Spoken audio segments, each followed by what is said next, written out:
Welcome back, spooky babes. We are here finally with Terrifying Tuesdays, and I couldn't be happier to be doing 2 videos a week. You know how much I love being here, and I am so grateful that you can join me. I have some new artwork on the walls. I don't know if you can see over there. Some of those drawings, if I move aside, were actually done by ex-students of mine when I was in my previous life. And I absolutely love them, so I have featured them along with a beautiful piece that I got from Etsy. Anyway, that's not why you're here. You're not here to hear about my art pieces on my wall. You are here to hear about the folklore we are going to talk about today. And the one we are going to talk about is one very close to my slightly beating heart. It is, of course, the Dhampír. Now, throughout history, the legend and the folklore of the Dhampír has changed and transformed. Of course it has. Like all folklores, like all legends, this is what happens. Now, this is obviously from a very rich and troubled history from the Balkans. Because once upon a time, all the Balkan states that we have today were just called the Balkans until independence was wanted by Croatia and other countries that are considered part of the Balkan states now, and the war took place. Now, what triggered my interest back in the Dhampír was, of course, the Netflix series that has come on featuring a Dhampír who initially thinks he's some kind of con artist with an alcohol problem, it seems, working with his manager, who just seems to be a friend of his. He sounds American in it, so it doesn't seem like he lives in the Balkans, but he's definitely taken advantage of all the tragedy that is happening in the Balkans, and a lot of people believing that their loved ones have been taken and their lives have been taken by monsters that they refer to as either strigoi or vampire. Now, if we go way back, and I will link it in the description, you will see that I've done a video already on the strigoi and the vampire and where vampires came from and how far back it went. But we are focusing on the Dhampír today, okay? So this Netflix series triggered my interest again. When I first heard of the Dhampír was actually in a book that then became a TV series, which you may have heard of, called The Vampire Academy. Now, this was by an author called Rochelle Mead. Rochelle Mead has a close place in my heart, and I'll tell you for why. Her series on the Succubus, which was Georgina Kincaid's series, it awakened something in me in my early 20s to mid 20s, and I fell in love madly with that series. More so than I did with the Vampire Academy, but I still love the Vampire Academy. She also includes Dhampír, vampires, strigoi, and because she studied a lot of theology, mythology, so she knew her stuff, and obviously she made it into a wonderful book. The books, I always feel, are better than the TV series. But the Succubus series, Succubus Blues, Georgina Kincaid, that was the first book, has a place in my heart. But we are not here to talk about Succubus. We may get onto them at some point. But we are here to talk about the Dhampír, which are considered half human, half vampire. Now, one may think, how does that happen? And some of you may automatically go to Twilight and think of Renesmee and think, is she a Dhampír? I don't know. I mean, I really don't. I didn't get that far into the lore to be that interested. However, it would kind of seem so if we go by tradition and folklore. So this series, the way that they portray it is that he hasn't really become aware of his powers. He knows there's something going on, but it hasn't triggered to him yet. Instead, he tries to hide the feelings that he has and the premonitions that he has and this connection that he seems to still have with his father, who is a vampire, and these nightmares with alcohol. Okay, so he's using substance misuse to try to self-medicate and get these thoughts and nightmares away from him. However, from the little bit that I did see, first, I will say the actress and the character that comes out in she's the first vampire we see. She has the typical like kind of 90s pixie cut with the fringe and the peroxide blonde hair, and she looks absolutely phenomenal. The real actress' name is Frida. She was a model as well as an actress, and she becomes quite significant as the series goes on, I've heard.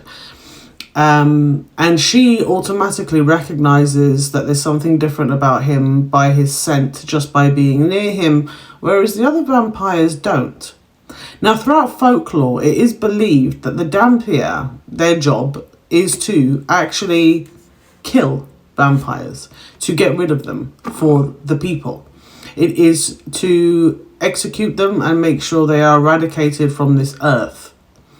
Now, not all folklore has this belief, of course, but we are going to read initially of what I'd say is as close to the original Balkan folklore as we possibly can. And again, remember, this is going back before the Balkan states separated and all got their independence. So, the etymology.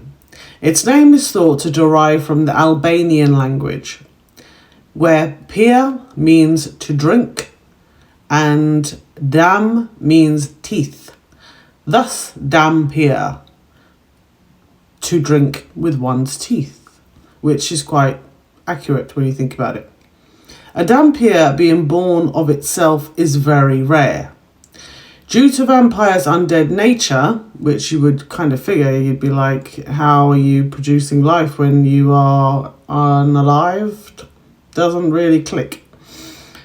Undead nature, which may result in a lack of fertility. However, when it does happen, in most stories, a Dhampír is born from a female, a woman, a human woman, and a male vampire, with the opposites being even rarer.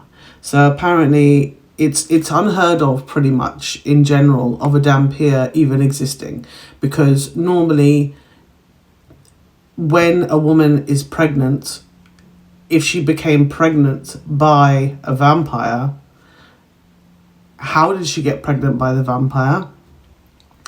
Number one. Secondly,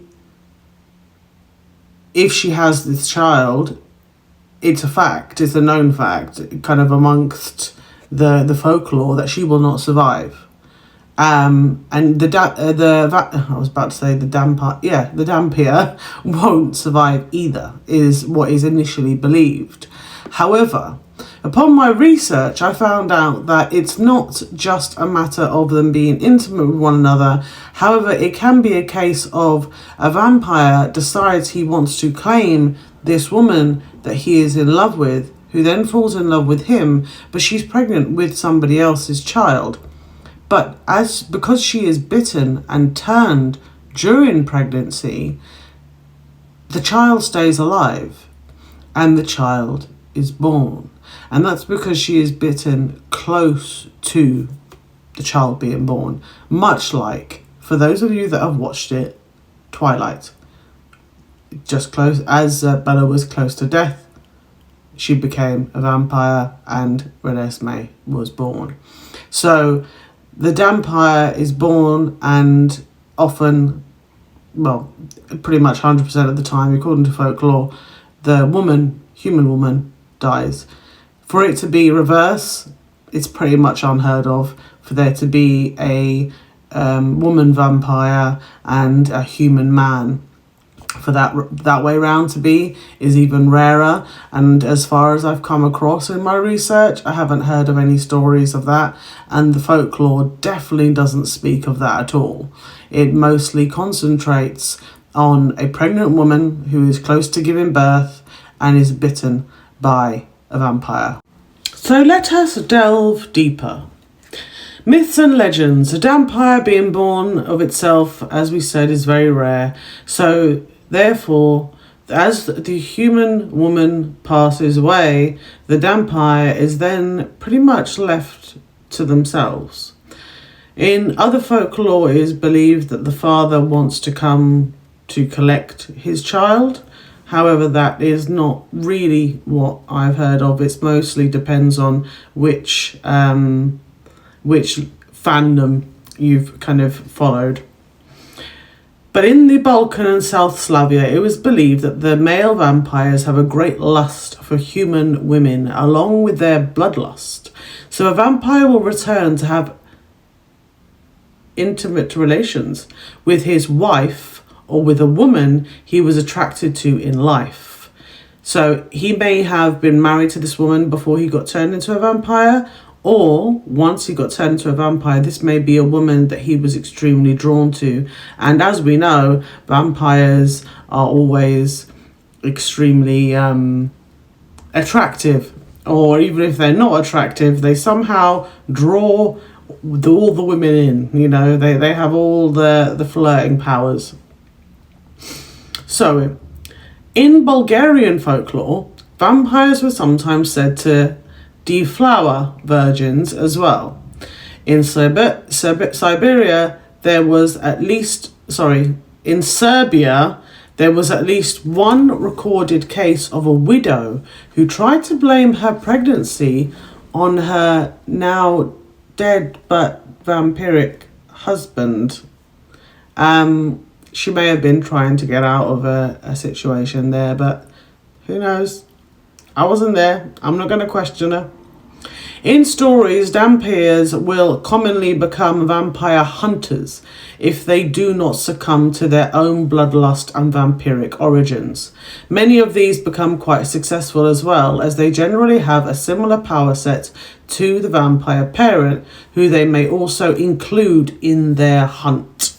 So this is something that I came across, is that they almost feel, the Dhampírs, that their meaning, their purpose is to unalive their vampire father. They need to take him out. And it's almost like they're driven by it. It's all they think about. Now, in other stories, they have the same abilities as their vampire parent, except they have the advantages of the human mother, being that sunlight doesn't affect them and so on and so forth. So we're going to go into the list of their so-called abilities and you know, the advantages, disadvantages that a Dhampír may have. So it is thought that they are not as strong as their vampire parent, which would figure, but they do have the following abilities. Heightened senses. All of their senses are increased, which make them great hunters. And they can see at night. In some legends, they can see invisible vampires. So there's the idea that they can sense a vampire. Very much like, you know, they'd say a medium who works with spirits can sense that there is a spirit, or somebody, you know, like a priest performing an exorcism can sense a demon. It's that kind of thing that they know when vampires are near. Interestingly enough, in the series I've just started watching, and I'm not promoting this, by the way, I'm just literally got interested in it. He seems to be deliberately kind of suppressing his abilities with the use of alcohol. He's not interested. He just wants to make money, travel around, drink. He's bored and whatever. He has no interest because essentially at this point he has no purpose. But I imagine as the series goes on, that is soon to change. Now, some of them do become vampire hunters, but they do still need blood. So although it is said that a Dhampír can survive on a human diet, they still need human blood to survive. So let's go on. in inhuman recovery. So by that sense, just like with vampires where they recover quickly and they can, obviously get shot at, and it's like, 'tis but a scratch, as Mercutio once said. Credit to Shakespeare there, of course. Their resilience and regeneration of their bodies is considerable, though they are not generally considered able to regenerate lost limbs as vampires can. And for anyone who watched Abigail, which I highly, highly, highly recommend. Love Abigail. Went to watch it, and I was so fortunate enough to get to the cinema. I went in the middle of the day on a Saturday, a week after it had come out, and it was 3 p.m. and I had the whole cinema to myself. It was bliss. No chewing sounds, no annoying people, nothing. Just me and a vampire movie. It was heaven. It was like a little gift. Anyway, so in a lot of folklore, vampires are believed that they can regenerate their limbs. It just takes some time, and apparently it's extremely painful, as one would imagine. Longevity. Dhampírs may be more mortal than vampire, who are known to have the semblance of immortality, but they can still live for hundreds, if not thousands of years. And this is mentioned that apparently the Dhampír stops aging at the age of 18. Now, I don't know if that's a consent thing, like, oh, you're an adult now, so you can do what you like. Even though once you kind of reach, I don't know, maybe 99, we don't really worry about things like that anymore. But that's the kind of essence of it, is that they get to adulthood, being 18, and they now can just not worry about any aging marks and any frown lines or anything going awry with their appearance. No backache. Come older age, they are all good. And it is mentioned in quite a few different folklores, including the Vampire Academy as well. So superhuman strength is obviously a big one. Again, like with vampires are very well known for superhuman strength, and that is something that Dhampírs seem to have inherited. They can lift heavy loads. They are like super fast. They can run really fast distances, and jump from really great heights. And again, there is another movie that I will mention later on for you to consider watching, which I thought was absolutely brilliant. I was expecting it to be really but it wasn't at all. It was brilliant. So I'll recommend that towards the end. Sorcery.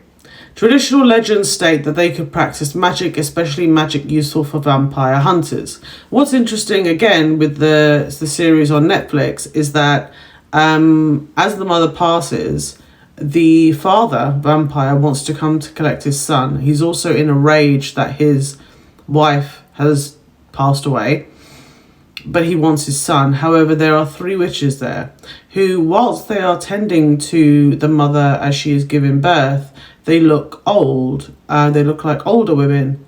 However, yet once she has given birth and they are holding the baby, we have a redhead, we have a dark-haired lady, and we have a blonde, who then all of a sudden are much younger.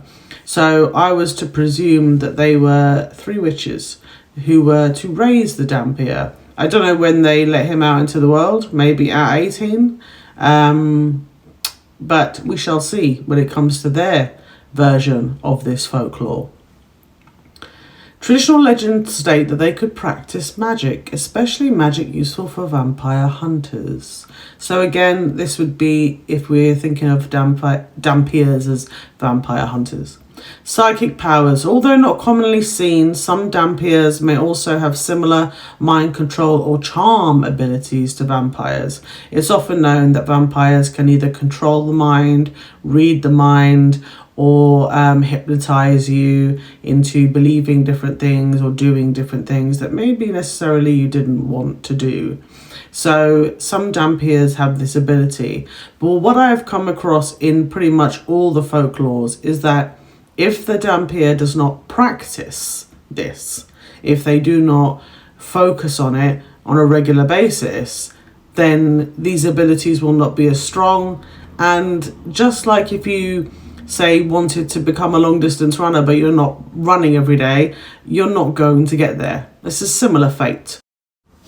It is also known in Bulgarian folklore that the Dhampír actually has blood that is like acid to vampires. So they cannot actually be bitten and they cannot be drained of their blood as humans can.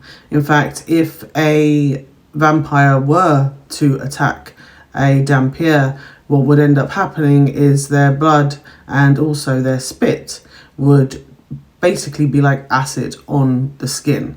And it would essentially cause serious, significant damage. So that is not a way that a vampire could overpower a Dhampír. Even though vampires will be considered more powerful, for some reason the Dhampír has blood that cannot be drank from.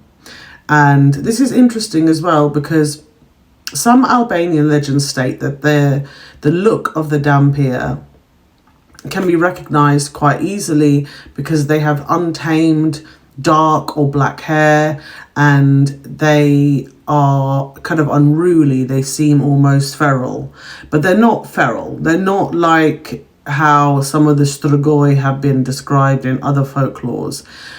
But some Albanian legends just suggest they look human. They can walk in the sun, much like you think of Blade, right, who was considered a day walker. He's a Dhampír, right, half human, half vampire. But in the Albanian legends, it was suggested that they had this untamed dark or black hair. They were very cunning and courageous in nature, and they weren't so much attracted to human blood of human beings as vampires were. Like vampires obviously have a significant lust for human blood. The Dhampír did not have that as much. However, they would be open to biting a human to sustain themselves.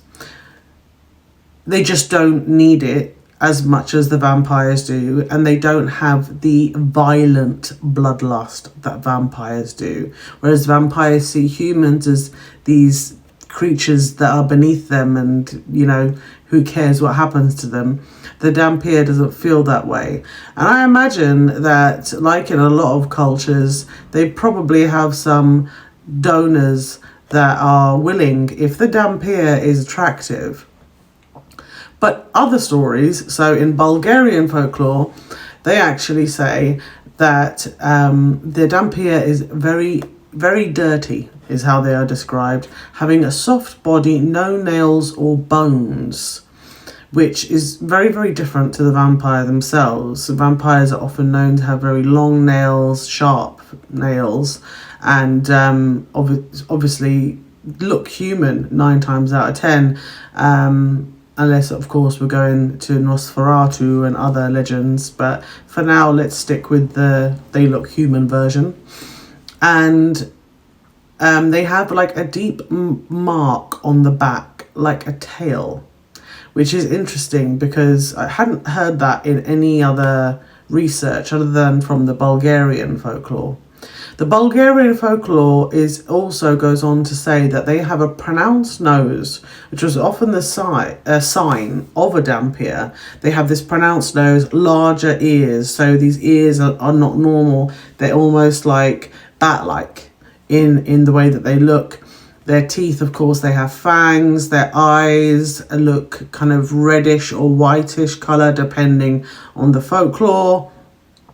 And according to, specifically from a book called The Vampire Book, the Encyclopedia of the Undead, this was by somebody called J. Gordon Melton, he described in some areas a true Dhampír possessed a slippery jelly-like body and lived only a short life, a belief that vampires have no bones.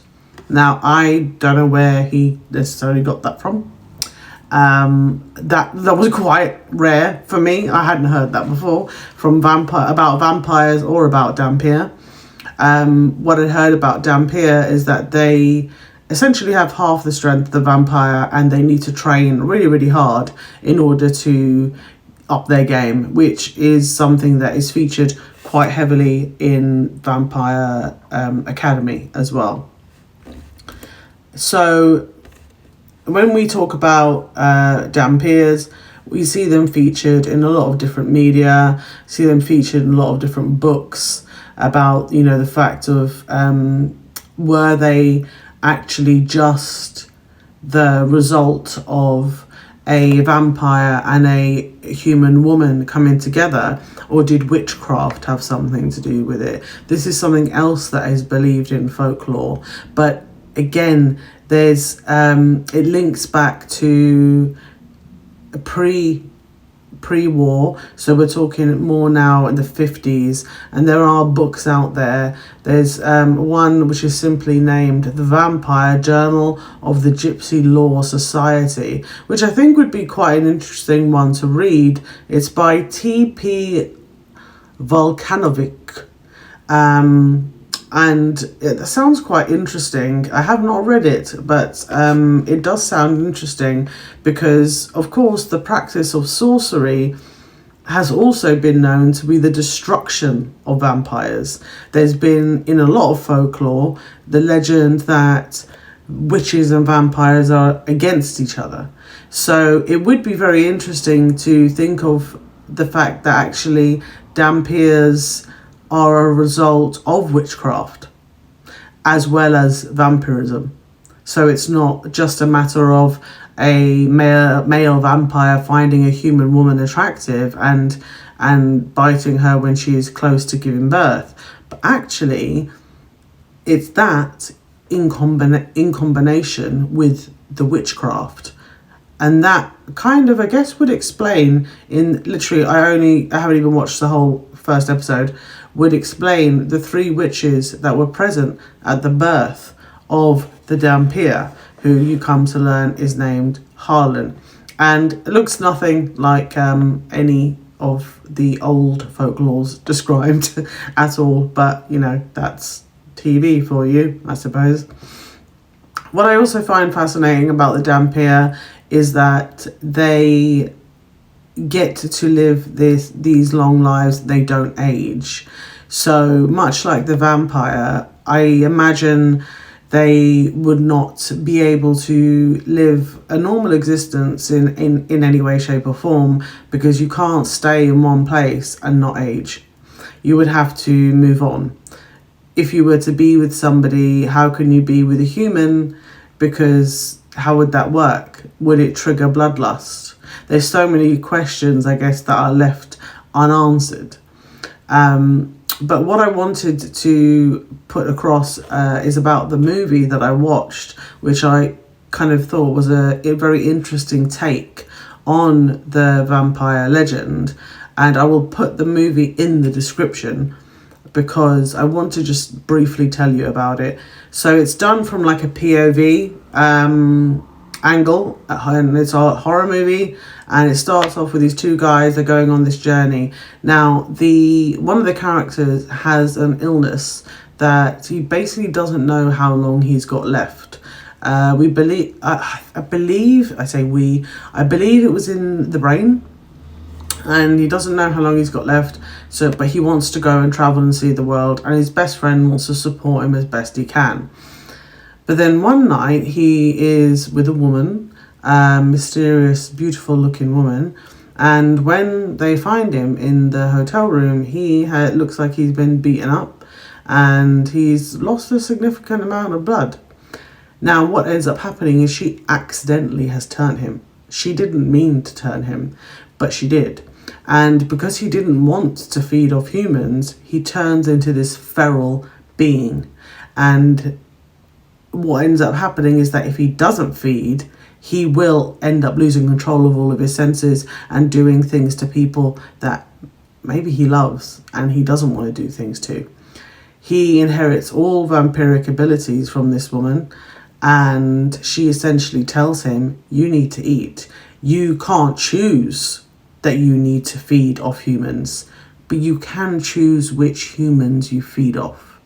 and it kind of ends with him feeding off this schmiedophile, let's say, which I think would be an excellent use of vampires, quite frankly, and Dhampír, you know, if they wanted to go down that road. Let's be honest. Now, some of you may roll your eyes to the back of your head on this one, because I know not everybody agrees with doing this, but I have always been one that's been very fascinated about my heritage and where I've come from. I'm very proud of where I come from. So I know my father is Irish and my mother is Italian.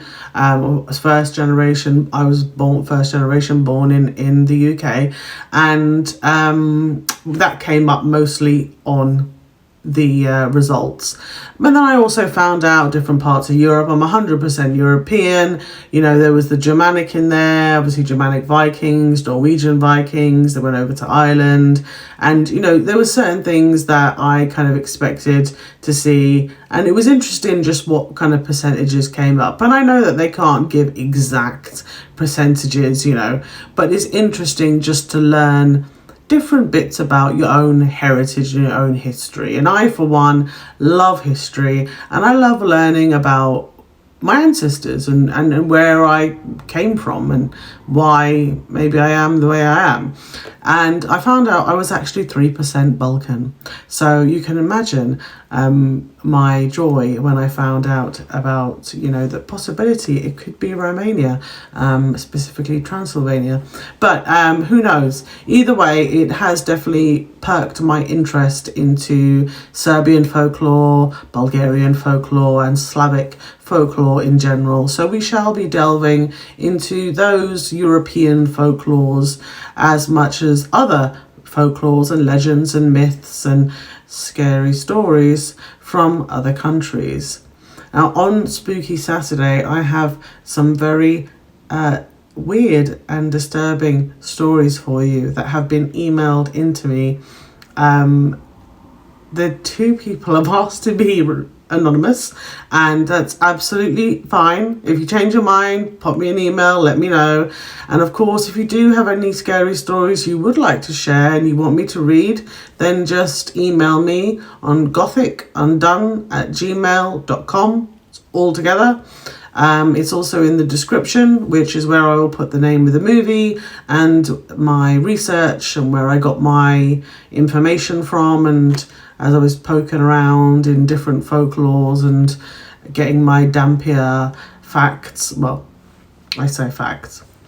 Anyway, till then, stay safe, stay spooky, and remember to hit that subscribe button, because if you do, I've heard that it ensures that I don't ensnare your soul.